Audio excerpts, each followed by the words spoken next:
ఈ జాతిని కాపాడడానికి నేను మీ దగ్గరకు వచ్చాను. నన్ను ఆశీర్వదిస్తారా అని మిమ్మల్ని అడుగుతున్నా. గట్టిగా చప్పట్లు కూడా చెప్పండి, ఆశీర్వదిస్తామంటే. ఇక్కడికి వస్తే మాడుగుల ఏడో ఒక మంత్రి ఉన్నాడు, బూడిద, పేరు బూడిద ముత్యాల నాయుడు. అవునా కాదా? మొత్తం నియోజకవర్గాన్ని బూడిద చేసేశాడు. అవునా కాదా అని మిమ్మల్ని అడుగుతున్నా. ఏమైనా పనులు చేశాడా అని అడుగుతున్నా. ఒకప్పుడు అయ్యన్న పాత్రుడు కూడా పంచాయతీరాజ్ మినిస్టరు. దానికి దీనికి పోలికుందా? పోలికుందా అని మిమ్మల్ని అడుగుతున్నా. ఇంకో పక్క జల్ జీవన్ మిషన్, నీటి కుళాయిల్లో 100 కోట్లు కొట్టేశాడు ఈ బూడిద. బదిలీలు, పదోన్నతుల్లో విపరీతంగా డబ్బులు వసూలు చేశాడు ఈ బూడిద. సొంత మనుషులు బినామీల కింద పెట్టుకొని కాంట్రాక్టర్ని ఒక్క ఊరికి కూడా రోడ్డు వేయకుండా మొత్తం రోడ్లు బూడిదైపోయినాయి. నడిచే పరిస్థితిలో ఉన్నారా మీరు? ఇలాంటి మంత్రి మీకు అవసరమా? ఇలాంటి ఎమ్మెల్యే మీకు అవసరమా?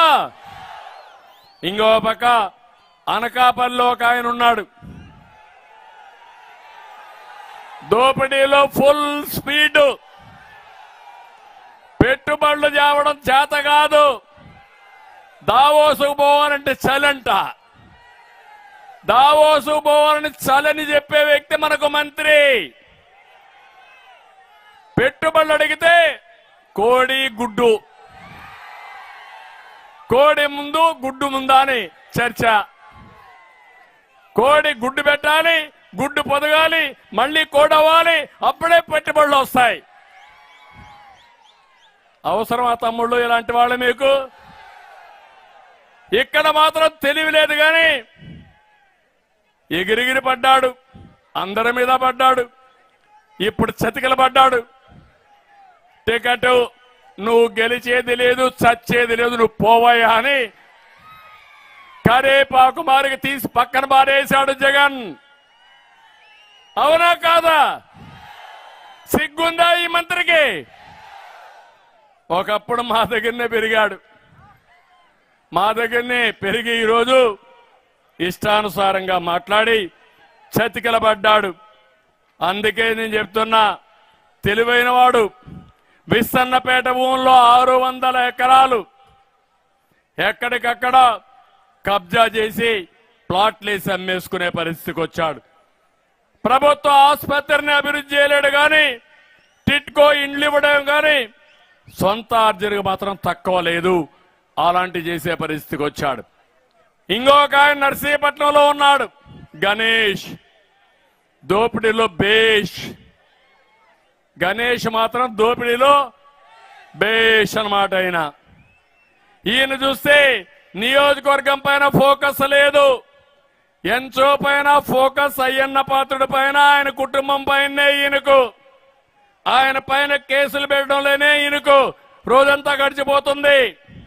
సాలిక మల్లవరంలో రిజర్వ్ ఫారెస్ట్ లో రంగురాళ్ల దొంగ వ్యాపారం 150 కోట్లు కొట్టేశాడు. గబ్బాడ ఇసుక డిపో నుండి 2300 మెట్రిక్ టన్నులు ఇసుక మాయం చేసిన గనుడు. రెవెన్యూ అధికారులు చెప్పు చేతుల్లో పెట్టుకుని ఆన్లైన్ లో పేరు తొలగించి డబ్బులు వసూలు చేస్తున్నాడు. ఈ విషయం కూడా మీరు గుర్తుపెట్టుకోవాలి. ఈ రోజు మీ పట్టాదారు పాస్బుక్ పైన, మీ తాత మీ ముత్తాత ఇచ్చిన ఆస్తి పైన ఎవరి బొమ్మ ఉంది? మీ పొలంలో సర్వే రాళ్ల పైన ఎవరి ఫోటో ఉంది? ఎవరి? అదే మాదిరిగా ల్యాండ్ సెటిల్మెంట్ ఒక యాక్ట్ తీసుకొచ్చారు. అంటే మీ భూమి ఇంకా మీ చేతల్లో ఉండదు. ఈ గణేష్ మారిగా మీ భూమిని ఆన్లైన్ లో పేర్లు మార్చేసి వైఎస్ఆర్ కాంగ్రెస్ దొంగలు జగన్మోహన్ రెడ్డి కొట్టేస్తారు. కబద్దార్, జాగ్రత్తగా ఉండండి. ఇప్పుడు ఓట్ల దొంగలున్నారు, రేపు మీ భూ రికార్డులు మార్చేసే దొంగలు వస్తారు. జాగ్రత్త.